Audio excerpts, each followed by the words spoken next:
দর্শক, দেশযোগের এই পর্যায়ে জানবো ঢাকা আন্তর্জাতিক বাণিজ্য মেলার খবর। আমাদের সাথে এই মুহূর্তে মেলা প্রাঙ্গণ থেকে যুক্ত হচ্ছেন সহকর্মী রিয়াজ হোসেন।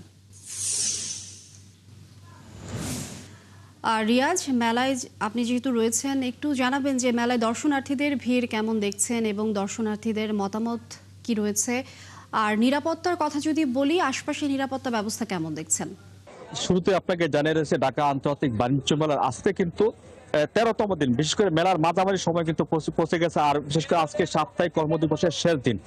শুরু থেকে কিন্তু মেলা সকাল থেকে দুপুর অবধি লোক সমাগম তেমন না ঘটলে কিন্তু দুপুরের পর থেকে কিন্তু লোক সমাগম অনেকটাই বেশ আমরা দেখতে পাচ্ছি। বিশেষ করে বাচ্চাদের খেলনার দোকান, নারীদের প্রসাধনিক সামগ্রী, গৃহস্থালী পণ্য সামগ্রী, পণ্য সামগ্রী এবং বিদেশি কার্পেট, বিদেশি জুতা, সব বিভিন্ন সামগ্রীর দোকানে কিন্তু আমরা উপচে পড়া অনেকটা ভিড় দেখেছি। তবে ব্যবসায়ীরা আমাদেরকে জানিয়েছে যে তারা কর্মদিবসে বেচাকেনা অনেকটাই কম হয়। তবে আগামীকাল শুক্রবার তাদের সাপ্তাহিক ছুটি, সেই ছুটির থেকে পুরোদমে বেচাকেনা ভালো হবে বলে তারা আমাদেরকে জানিয়েছে। তবে বরাবরের মধ্যে কিন্তু ক্রেতারা অনেকটা অভিযোগ করেছে যে মেলায় কিন্তু দামের চেয়ে মানের চেয়ে দামের পরিমাণটা অনেকটাই বেশি, সেটাও তারা প্রতিবারে অভিযোগ করছে।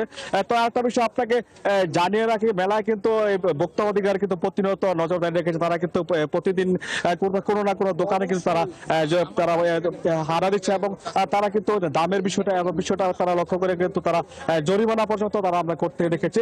তো একটা বিষয় আপনাকে জানিয়ে রাখি, ব্যবসায়ীরা কিন্তু আমাদেরকে বরাবরই অভিযোগ করেছে যে মেলার বাইরে কিন্তু নতুন করে একটি মেলা তৈরি হয়েছে, যে কারণে কিন্তু মেলার ভিতরে কিন্তু বেচাকেনা অনেকটাই কম হচ্ছে। কারণ বাইরে বিভিন্ন পণ্য সামগ্রী সাজিয়েছে স্থানীয় কিছু মহল প্রশাসনকে ম্যানেজ করে কিন্তু এই দোকানগুলো প্রশ্ন সাজিয়ে সেই দোকানে কিন্তু বেচা কিনা, সেখানে তারা কিন্তু অনেকটা হতাশ। এই ব্যাপারে কিন্তু তারা মেলা আয়োজক কমিটি এবং রপ্তানি ব্যুরোকে কিন্তু দর্শক, আন্তর্জাতিক বাণিজ্য মেলার খবরাখবর আমাদেরকে জানাচ্ছিলেন সহকর্মী রিয়াজ হোসেন।